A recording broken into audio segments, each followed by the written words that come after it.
नमस्कार। मैं यशपाल हंस करनाल से ज्योतिष की चर्चाओं के साथ और कुछ योगों के साथ आज मैं आपको कुछ ऐसे योगों के बारे में बताने जा रहा हूँ जिनको ज्योतिष ने शुभ नहीं माना, और ऐसी स्थितियाँ हमें इस काली कल युग के अंदर देखने को मिलती भी हैं। मैं उसी का जिक्र आपसे करना चाहता हूँ।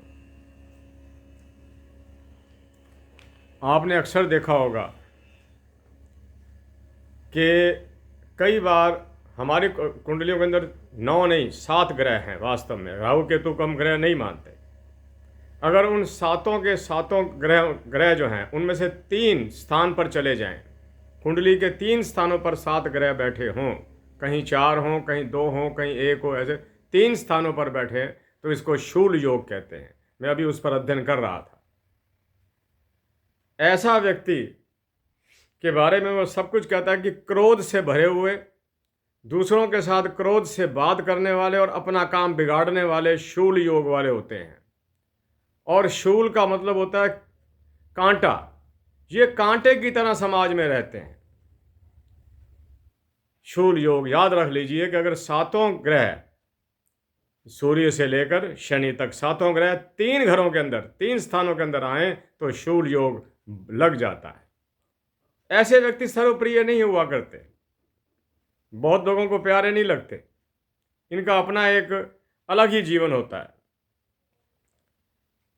इसके बाद एक युग योग आता है। युग युग योग। इसमें क्या कहा है उन्होंने कि अगर सातों ग्रह 2 घरों में चले जाएं तो ऐसा व्यक्ति किसी भी प्रकार का पाखंड करने से पीछे नहीं हटता, और उसी के कारण उसके झगड़े पड़े रहते हैं और वो अपने परिवार के लिए भी कोई ना कोई क्लेशात्मक कारण बनाए रखता है। अक्सर देखा है हमने कि 7 ग्रह हैं जिसमें 4 लगन में चले गए और 7वें में 3 आ गए, 7 पूरे हो गए। राहु केतु कहीं भी हो, उससे तो कोई अंतर नहीं पड़ता।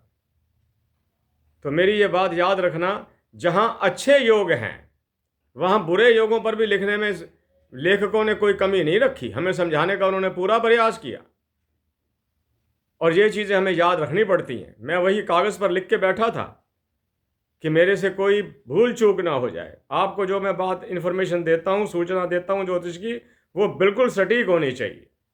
अगला वो लिख रहा है, बहुत अच्छा वो लिखा उसने, कि अगर सारे के सारे सातों ग्रह एक ही में चले जाएं, 7 तो हमने नहीं देखे जिंदगी के अंदर, लेकिन 6 अवश्य देखे कि 6 ग्रह एक ही में घुसे हुए हैं। ऐसे व्यक्ति विश्वसनीय नहीं हुआ करते, क्योंकि 6 ग्रह, 6 का अलग अलग स्वभाव, और जिस कॉलम में गए हैं उसका पता नहीं क्या स्वभाव, उसका मालिक कौन है, तो सारी कुंडली विखंडित सी हो जाती है।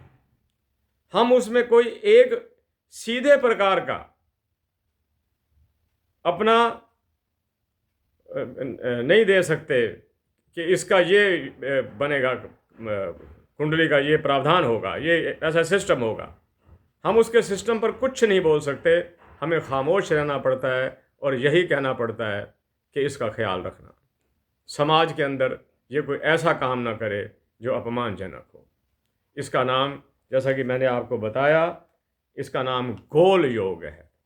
सारे ग्रह इकट्ठे हो जाएं। पता नहीं कितने हजार योग हैं जिनको पढ़ते पढ़ते आज जीवन गुजर गया, लेकिन फिर भी दोबारा पढ़ने पड़ते हैं। जब कोई बात करनी पड़ती है तो हमें अपने चैप्टर्स तैयार करने पड़ते हैं। ये 3 योग ऐसे हैं, 3 योग ऐसे हैं कि सातों ग्रह 3 घरों में, सातों ग्रह 2 घरों में, सातों ग्रह 1 घर में। 6 भी हो जाएं तो मान लीजिएगा। मैंने बहुत साल पहले एक के 5 ग्रह देखे थे इकट्ठे नवम भाव के अंदर। देखो, संसार जो है ना, ये बहुत देर तक हमारे नखरे बर्दाश्त नहीं करता। लोगों ने जब उसकी बहुत ज्यादतियां देखी तो फिर वही कुछ होना है, प्रतिशोध की भावना। प्रतिशोध हुआ और न जाने फिर क्या हुआ, मुझे कुछ पता नहीं, लेकिन ठीक नहीं हुआ उस वक्त। मेरे प्यारे बंधुओं, आपका बहुत आभारी हूं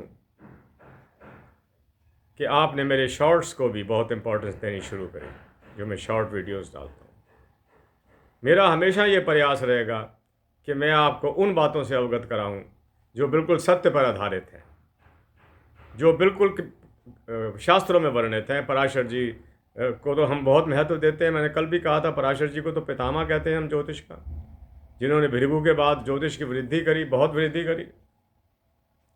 और आज भी पराशर संहिता आदि किताबें हम लेकर आते हैं, फिर नए एडिशंस आ जाते हैं, फिर उनको पढ़ते हैं। मैं आपको एक और बात बताकर बहुत अच्छी बात बता रहा हूं। अच्छा योग, शुभ योग। एक तो मैंने कल भी आपको बताया था कि अगर छठे घर में बुध बैठ जाए, वो उसकी डायरेक्शन है। जैसे सातवें घर की डायरेक्शन शनि है, शनि पश्चिम का मालिक है, सातवां घर भी पश्चिम में आता है। अगर वो वहां बैठा हो, मजबूत हो जाएगा, व्यक्ति का जीवन साथी बड़ा अच्छा आएगा, भले ही शनि बैठा। घर में देखो, झगड़े तो हर घर में होते हैं पति पत्नी में, लेकिन जब कोई किसी समस्या का समाधान करना हो और पति पत्नी में समानता हो जाए, तो समस्या फौरन हल हो जाती। ऐसी छठे घर के अंदर अगर बुध बैठा हो, व्यक्ति अपने शत्रुओं को बड़ी चतुराई से लपेट देगा, क्योंकि बुध है ही चतुराई का मालिक, बुद्धि का मालिक है। कई लोगों को ऐसे लगता है कि ये मेरा शत्रु बड़ा कमजोर सा है क्या है, लेकिन अगर उसकी कुंडली में बुध बैठा है छठे घर में, भाई साहब बड़े हिसाब बराबर कर देगा, चिंता मत करो। जिस प्रकार पांचवें में बृहस्पति बैठा हो बुद्धि का भंडार बना देता है, 10वें घर में सूर्य मंगल बैठे हो तो बहुत बड़ा अधिकारी बना देते हैं, इसी तरह 12वें घर के अंदर अगर शुक्र बैठा हो तो व्यक्ति को धन और ऐश्वर्य का स्वामी बना देता है। वो व्यक्ति कमाता भी बहुत है, खर्चता भी बहुत है, उसको कोई कमी भी नहीं होती, और वो बड़े सिस्टमेटिक तरीके से रहता है। उसका पहनने का तरीका, उसका खाने का तरीका, उसका रहने का तरीका, उसके हाउसेज या हाउस, उसकी गाड़ी, यानी कि वो एक सिस्टम से चलेगा। शुक्र को हम बहुत महत्व देते हैं। ऐसे लोग रोमांटिक स्वभाव के जरूर होते हैं, जिस कारण जो कई बार जिंदगी में खता खाते हैं, लेकिन वैसे इनका जीवन बड़ा अच्छा होता है। तो सब 7:39 हो गए, 7 मिनट 39 सेकेंड हो गए। मैं वार्ता को बंद करूं, वरना हो सकता है कि आप वीडियो देखें ही ना, कि लंबी हो गई है। इसलिए मैंने अब शॉर्ट डालने शुरू कर दिए हैं, ताकि आप देखो तो सही। ज्योतिष का ज्ञान तो हो। इतनी जो लोग ज्योतिष के बारे में कुछ ऐसी बात करते हैं, मुझे बड़ा अजीब लगता है कि इतने हजारों लाखों किताबें ऋषि लिख गए, क्या सारी गलत लिख गए थे? क्या उन्होंने वैसे ही लिख दी थी? क्या बिना गणित के और बिना विज्ञान के लिख दी थी? नहीं, उनके पास मैटर था, उनके पास सच्चाई थी, उनके पास पृथ्वी की दौड़ने की गति, मंगल के दौड़ने की गति, चंद्रमा की दूरियां, मंगल की दूरियां, सूर्य की दूरियां, एक एक चीज थी। पता नहीं कहाँ से वो इतना विज्ञान लेकर आए, न जाने कौन से कर्मों के वो ऋषि थे जिन्होंने हमारे को ज्योतिष से अलंकृत कर दिया।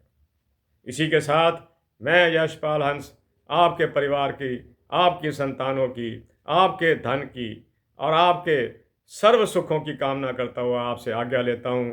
कल फिर मिलता हूँ नई रचनाओं के साथ। जय जगत, जय भारत, नमस्कार।